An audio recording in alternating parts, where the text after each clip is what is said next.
এখান থেকে 2 মাস আগে আমি একবার ফতোয়া দিয়েছিলাম, জামাত ইসলামের জন্মটা মুনাফিকি দিয়ে।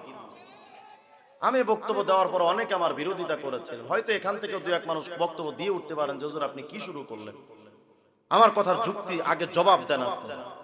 যারা বলে কোরআনের আইন চাই, সৎ লোকের শাসন চাই, মুখে মুখে এটা বলে আপনাদের ভোট ভিক্ষা করে, অথচ তারা সংবিধানের মধ্যে লিখে রেখেছে যে আমরা গণতন্ত্র প্রতিষ্ঠার জন্য যা কিছু দরকার সব করব। এরপরে খ্রিস্টানদের কেউ গেলে কয় যে আমরা শরিয়ার আইন কায়েম করব না, মানে ইসলামের আইন বাস্তবায়ন করব না ক্ষমতায় গেলে। আবার ওরা স্লোগান দেয় হরে কৃষ্ণ হরে বল, দাড়ি পাল্লা টাইনে তোল।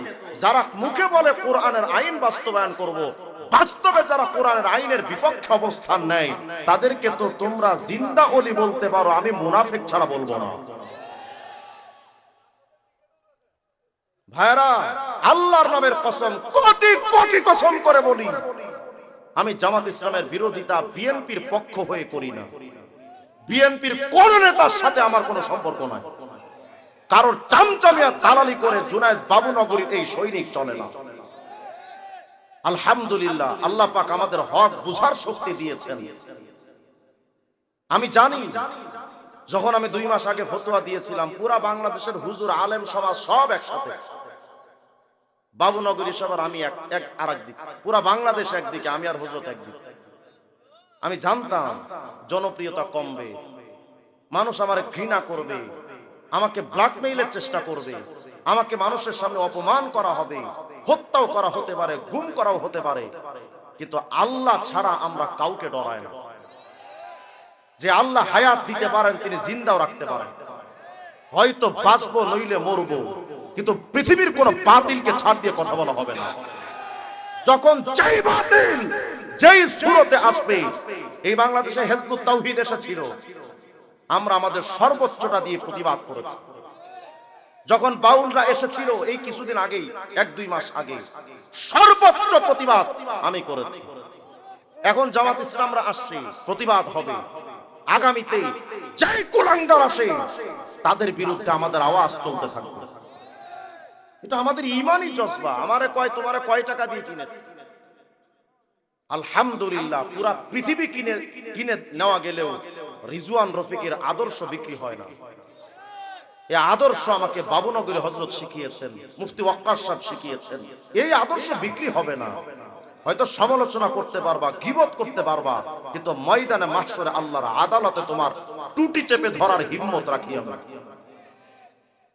বিশ্বাস করবেন, গত সরকার পতনের পর আজ পর্যন্ত আমার কাছে যতটা অফার এসেছে বিভিন্ন দল থেকে, আল্লাহ সাক্ষী, খালেদ সাইফুল্লাহ আইয়ুবী সাহেব সাক্ষী, যতটা অফার আমার কাছে এসেছে, আমি যদি শুধু অফারে সাড়া দিতাম, এখন আমি অন্তত কয়েকশো কোটি টাকার মালিক থাকতাম।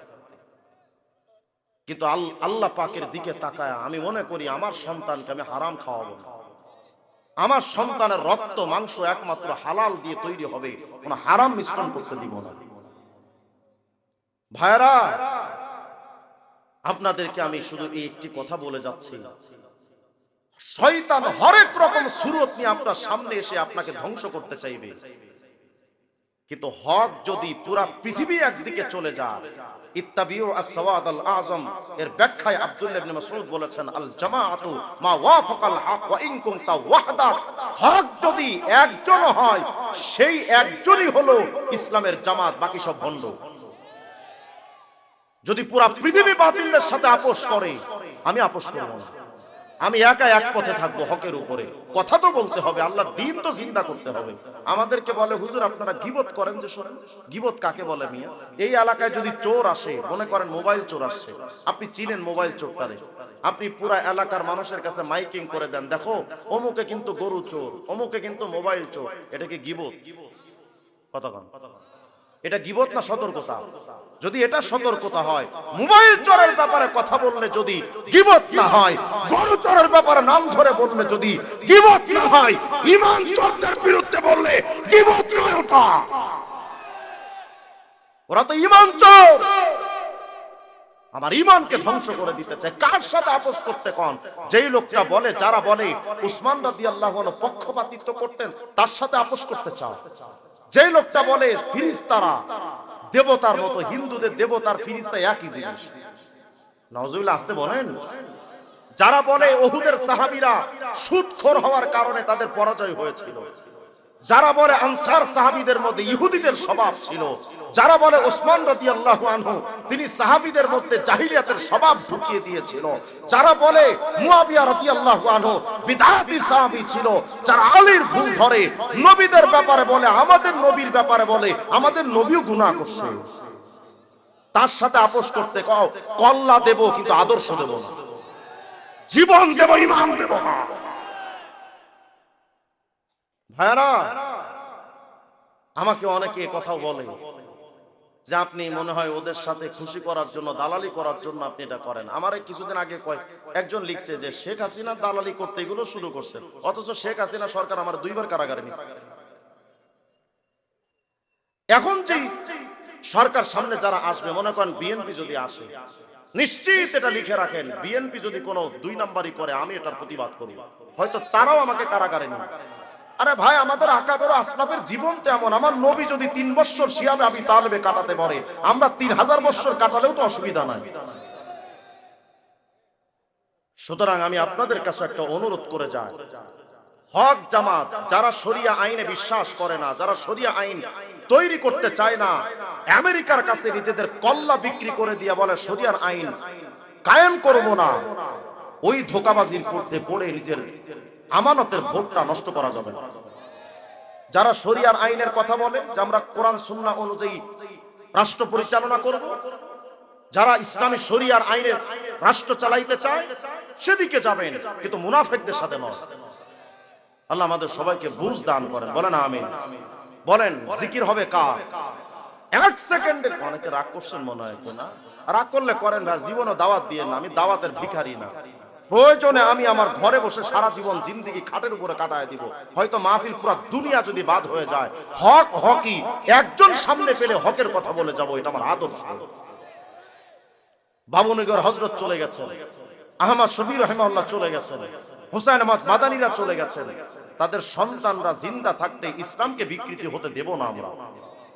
আপনারা পাশে থাকবেন তো ইনশাআল্লাহ? আল্লাহ তাআলা আমাদের সবাইকে হকের ঝান্ডা ভাই হিসেবে কবুল করেন, বলেন আমিন। আরেকটা আমলের সবক বলি, আয়াতুল কুরসি জানেন কে কে? হাত তোলেন তো দেখি, মাশাআল্লাহ, হাত নামান। আয়াতুল কুরসির মধ্যে একটা আয়াত আছে না, ওয়াসিয়া কুরসিয়ুহুস সামাওয়াতি ওয়াল আরদ, আছে না নাই? এই আয়াতের অর্থ কি? এই আয়াতের অর্থ হলো যে আল্লাহর কুরসিটা এত বিশাল, 7 তবক জমিন আসমানকে কুরসি তার পেটের মধ্যে ধারণ করে রাখছে। ভাবেন তো তাহলে কুরসিটা কত বড়। একটা আমলি সবক দেওয়ার জন্য মনোযোগ দেন, এদিক মনোযোগ দেন, আল্লাহু আকবার বলেন, আরো জোরে বলেন, লিল্লাহি তাকবীর। বাস এদিকে দৃষ্টি নিবন্ধ, মনোযোগ চাই। আল্লাহর কুরসিটা এত বড়, 7 তবক জমিন আসমানকে কুরসি তার পেটের মধ্যে ধারণ করে রাখছে। কত বড় কুরসি? এক riwayতের মধ্যে আসছে, যুদ্ধের সময় যোদ্ধারা তীর ঠেকানোর জন্য যেই ঢালটা ব্যবহার করে, ওই ঢালের মধ্যে যদি 7টা টাকার কয়েন পড়ে থাকে, একটা ঢালের মধ্যে টাকার 7টা কয়েন দেখতে যেমন ছোট, আল্লাহর কুরসির মধ্যে 7 তবক জমিন আসমান দেখতে টাকার 7টা কয়েনের মতো ছোট। তাহলে কুরসি কত বড়? আচ্ছা দেখেন তো আরশ কত বড়? আল্লাহু আকবার বলেন না। আল্লাহর হাবিব বলেন, দেখো পুরা পৃথিবীর মধ্যে বিরাট চাটিয়াল মরুভূমির ময়দানের ভেতরে, শুনতেছেন তো, আমাদের বাংলাদেশে বড় বড় মাঠ আছে কিন্তু মরুভূমি নাই। আপনাদের কেন্দুয়ার পরে এদিকে তো সুনামগঞ্জের মাঝখানে বিরাট বড় হাওর আছে। এত বড় হাওর থাকলে ওটা মরুভূমির কাছে কিছুই না, মরুভূমি এপার ওপার দেখা সম্ভব না। আল্লাহর হাবিব বলেন, দেখো মরুভূমির ভেতরে হাতের একটা আংটি পড়ে থাকলে দেখতে যেমন ছোট, আল্লাহর কুরসিটা এত বিশাল। এই কুরসির সামনে যদি 7 তবক জমিন আসমান কুরসি সহ যদি আরশের সামনে পেশ করা হয়, আরশটা এত বড় মনে হবে আরশে আজিমটা বিরাট বড় এক মরুভূমি, আর মরুভূমির ভেতরে 7 তবক জমিন আসমান কুরসিটা দেখতে হাতের একটা আংটির মতো ছোট। তাহলে আরশ কত বড়? কেনই হিসাব দিলাম, একটা আমলের কথা বলবো, শুনলে খুশি হয়ে যাবেন, বলেন আল্লাহু আকবার। তাফসীর রুহুল মানি সৈয়দ মাহমুদ বাগদাদি আলুসি রাহিমাহুল্লাহ লিখেছেন, আল্লাহর নবী আমার বলেন, জিবরাইল আখবির আন সাওয়াবি মান ক্বালা সুবহানা রাব্বিয়াল আলা ফি সুজুদিহি আও ফি গায়রি সুজুদিহি। জিবরাইল আমার উম্মত যদি তার জবানটা দিয়া 1 সেকেন্ড সময় নিয়া শুধু একটা বার যদি কয় সুবহানা রাব্বিয়াল আলা, পারেন না মনে হয়? বলেন তো কি?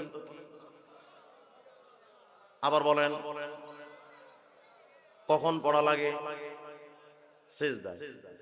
আল্লাহর নবী বলেন, ও জিবরাইল আমার উম্মত যদি জবানটা দিয়ে একবার সুবহানা রাব্বিয়াল আলা কয়, জিবরাইল আমার উম্মতের আমল নামায় কয়টা নেকি হবে একটু বুঝা দাও না। হযরত জিবরাইল বলেন, নবী এদিক লক্ষ্য করেন, পৃথিবীর সমস্ত